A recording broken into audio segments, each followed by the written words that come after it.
नमस्कार. कोकणातल्या भन्नाट चवीची आठवण करून देणारा झणझणीत आणि चटपटीत मुशी रस्सा आज आपण बनवणार आहोत.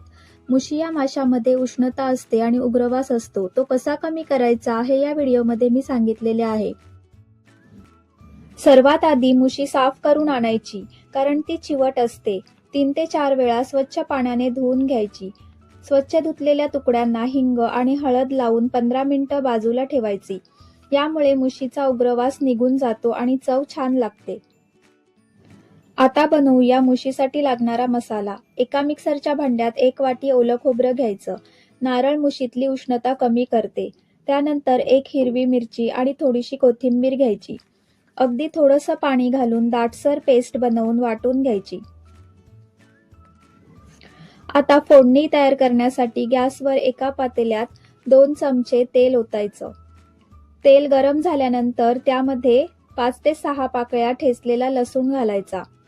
लसूण चांगला लाल झाल्यानंतर 1 मोठा बारीक चिरलेला कांदा घालायचा.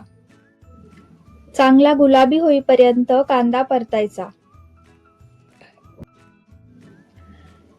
1 ते 2 मिनिटांनंतर कांदा गुलाबी झाल्यानंतर आपण त्याच्यामध्ये 1 चमचा आले, लसूण, मिरची आणि कोथिंबीरची पेस्ट घालूया. ही पेस्ट सुद्धा आपल्याला 1 मिनिट परतून घ्यायची आहे. 1 मिनिटानंतर यामध्ये आता आपण मसाले घालायचे आहेत.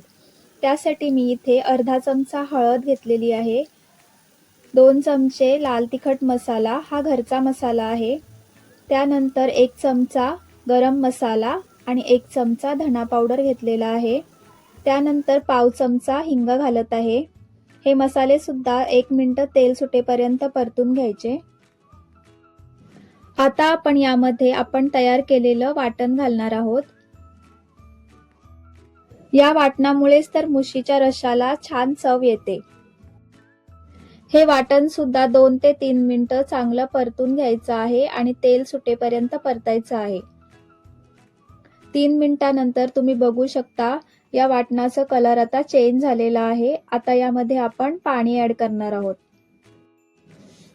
मी इथे 1 ग्लास एवढं पाणी घातलेलं आहे. तुम्हाला जर रस्सा अजून पातळ हवा असेल तर तुम्ही पाण्याचे प्रमाण वाढवू शकता. त्यानंतर यामध्ये मॅरिनेट केलेले मुशीचे तुकडे घालायचे आणि चिंच घालायची. चिंचऐवजी तुम्ही इथे कोकम आगळ सुद्धा वापरू शकता. आता झाकण न ठेवता 5 ते 7 मिनिटं मध्यम आचेवर शिजवायचं.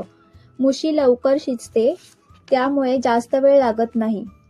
5 मिनिटांनंतर यामध्ये 1 चमचा मीठ घालायचं आणि पुन्हा 2 मिनिटं उकळी काढायची.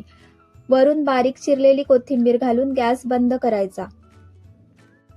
गरम भात, भाकरी किंवा पोळीसोबत हा झणझणीत रस्सा भन्नाट लागतो. हा होता आपला कोकणी स्पेशल मुशीचा रस्सा. तुम्ही देखील ही रेसिपी नक्की ट्राय करा आणि कशी झाली ते कमेंट करून कळवा.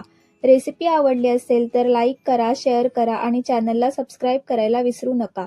पुन्हा भेटूया अजून एका इंटरेस्टिंग रेसिपी सोबत. तोपर्यंत खात राहा, सुखी राहा.